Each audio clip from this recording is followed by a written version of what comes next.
알렉산드리아라고는 도시를 좀 더 확대해서 들여다보면 이렇습니다.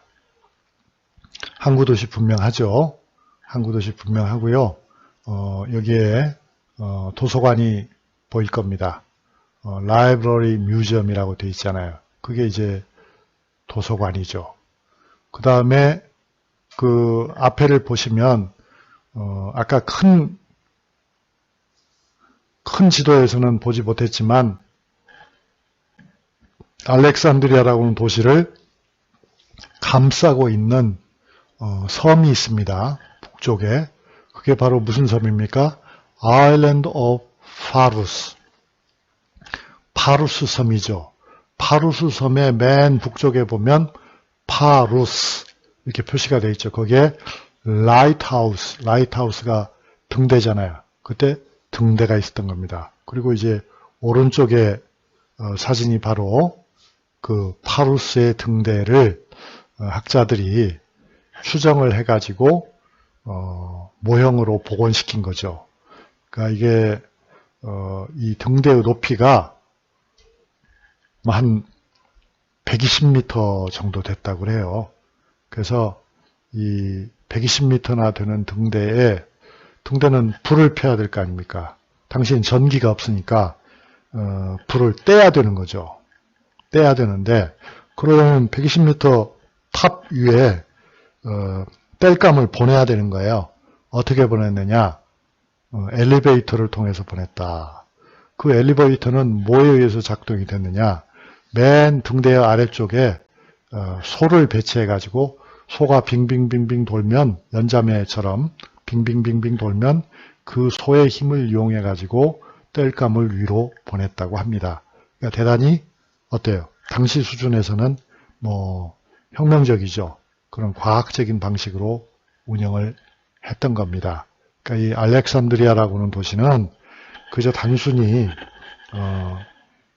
지중해 연안에 있는 이집트의 항구 도시다 하는 정도가 아니라 그 이집트의 뭐랄까 지중해 연안에서 습득한 모든 지혜가 하나로 모이고 거기서 새로운 지식으로 탈바꿈하는 그런 말하자면 위대한 발명과 발견과 창조 도시였다고 생각하시면 될 것 같아요.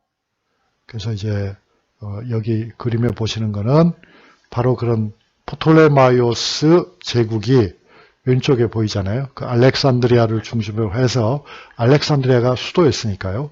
그걸 중심으로 해서 얼마나 넓은 영토를 차지하고 있는지 보면은 어디까지 뻗쳐 있어요. 놀랍게도 저 북쪽에 오늘날 터키의 해안선까지도 다 프톨레마이오스 왕조가 차지하고 있음을 알 수 있죠. 그러니까 그만큼 교역에 해외 교역에 큰 관심을 가졌던 왕조가 프톨레마이오스 왕조입니다. 그 옆에를 보면은 오늘날 이스라엘 땅도 다 프톨레마이오스 왕가에 속해 있었죠. 그리고 오른쪽에 그 흉상이 보이는데 그게 바로 누구겠어요? 알렉산더 대제의 부하였던 프톨레마이오스다. 그리스 사람이다.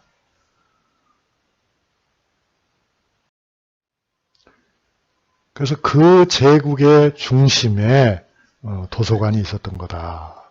그래서 이 도서관은 오른쪽의 사진은 그 도서관이 있었던 알렉산드리아 도서관이 있었던 자리에 저렇게 기념비를 세운 거죠. 기념의 벽을 세웠네요.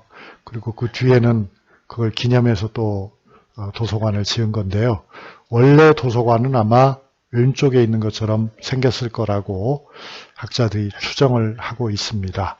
그래서 거기에는 이집트 특유의 종이가 있잖아요. 파피루스라고는 종이가 있잖아요. 또 그 외에도 지중해안에서 널리 쓰이던 양피지 같은 걸 두루마리 형태로 책을 모아서 책이 수십만 권이, 어떤 학자들은 뭐 40만 권의 책이 있었다 그렇게 주장하기도 해요. 그리고 그렇게 책을 모으기 위해서 이집트는 막대한 돈을 들여서 중요한 책자들을 모든 분야를 막론하고 중요한 책자들을 지중해연안에서 다 사들였다고도 하고요. 사실일 겁니다.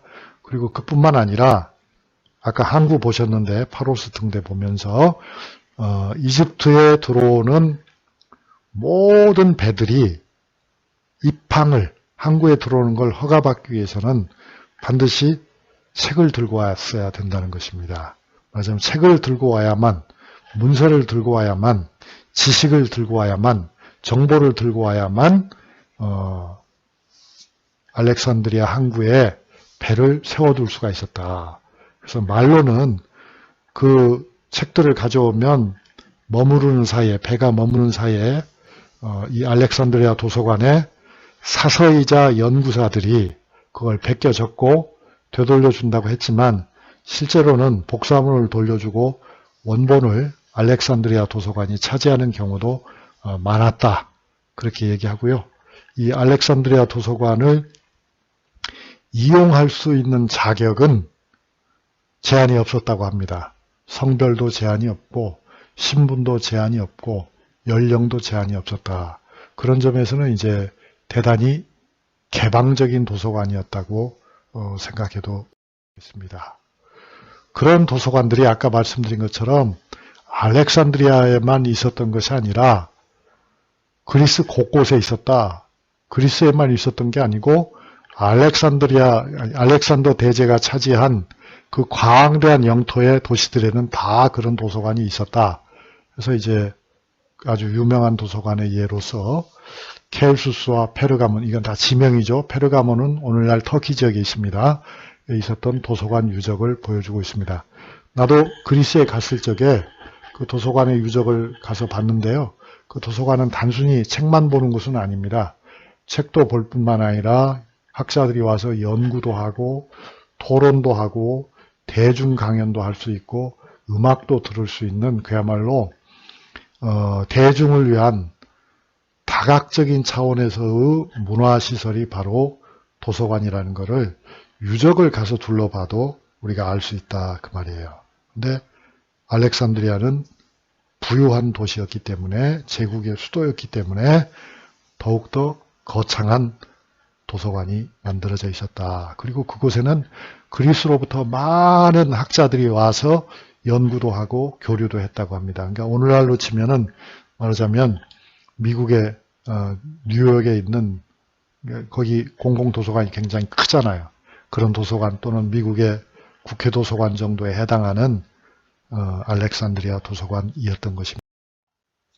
그래서 여러분이 잘 아시는 그 기하학하면 유클리드가 생각나시죠? 이거는 이제 유클리드 기하학 원본을 맨 왼쪽에는 파피루스에 적은 것, 그 다음에 이제 나중에 책자로 나온 것, 그 다음엔 그걸 또 뭡니까 영어로 번역한 것까지를 제가 보여드리고 있는데 이 유클리드가 기하학 원본을 쓴 곳도 다름 아닌 알렉산드리아 도서관이었다 이겁니다. 지식혁명 어떻습니까 여러분? 관계 있습니까 없습니까? 분명히 있죠. 그러니까 알렉산드리아 도서관이라고 하는 것이 있었기에 유클리드와 같은 훌륭한 그리스의 학자가 그곳에 와서 연구를 하고 자기의 학문을 정리해서 연구 결과를 정리해서 그 역사에 유명한 유클리드의 기하학 원본을 쓸 수가 있었던 거다. 이거는 나중에는 중국에도 들어와서 중국 청나라에 여러분이 잘 아시는 강희제와 같은 황제는 서양의 선교사한테 유클리드 기하학을 배우잖아요. 그리고 우리나라에도 이 유클리드 기하학이 조선 후기에 들어오지 않습니까? 전 세계인을 놀라게 한, 전 세계인의 수학 지식에 기초가 되고 있는 유클리드 기하학 원본도 기하학이 바로 알렉산드리아 도서관에서 탄생했다. 대단한 일이죠. 지식혁명의 정말 산예가 될 것입니다. 그 다음에 여러분 원자를 볼 사람이 없잖아요. 모든 물질은 쪼개면 더 이상 쪼갤 수 없는 원자가 된다. 그게 바로 이제 데모크리토스라고 하는 그리스의 학자가 주장한 거 아닙니까? 그래서 데모크리토스는 이 세상의 모든 물질은 원자로 구성이 되어 있다. 이렇게 주장했잖아요. 그렇죠? 그런데 바로 그 데모크리토스가 원자론을 구상한 곳도 알렉산드리아 도서관이었어요. 그러니까 여러분은 이집트의 알렉산드리아 도서관이라고 내가 처음에 얘기를 하니까 거기 뭐 대단한 게 있지? 무슨 얘기 하나 모르겠어. 이렇게 생각했을지 모르지만 이제 어떻습니까, 여러분? 알렉산드리아 도서관이 지식혁명의 어때요? 분명히 중심지였다는 걸 알 수 있죠. 고대 지식의, 고대 그리스의 지식이 그야말로 오늘날 우리에게까지 영감을 주는 훌륭한 지식들이 알렉산드리아 도서관에서 만들어졌다. 도서관이라는 것이 얼마나 중요한가 좀 깊이 생각할 필요가 있죠. 그래서 혹시 관심이 있는 사람은 지식의 역사라고 하는 책을 읽어보는 것도 좋을 것 같아요. 그래서 이 지식이 어떻게 발전해 왔는지 한번 깊이 생각해 볼 만한 일이라고 저는 그렇게 생각합니다. 결국 알렉산드리아 도서관의 장서에 이제 그런 힘이 있는 거잖아요. 그러니까 지금 보면 내가 이제 독일에서 오랫동안 대학 선생도 하고 그랬습니다만 그런 그 오래된 유럽의 대학 도서관들은 장서가 수백만 권이에요. 200만 권, 300만 권 그렇게 됩니다. 그런데 그 안에는 무슨 뭐 별로 중요하지도 않은 그런 수필집이라든가 수필집 자체가 중요하지 않다는 게 아니고요. 별로 그렇게 크게 뭐 진지하지 않다는 의미에서 그런 소설이나 수필이나 이런 제가 말하는 아주 고급한 걸 말하는 게 아니고 그냥 일반적인 걸 말하는 거죠.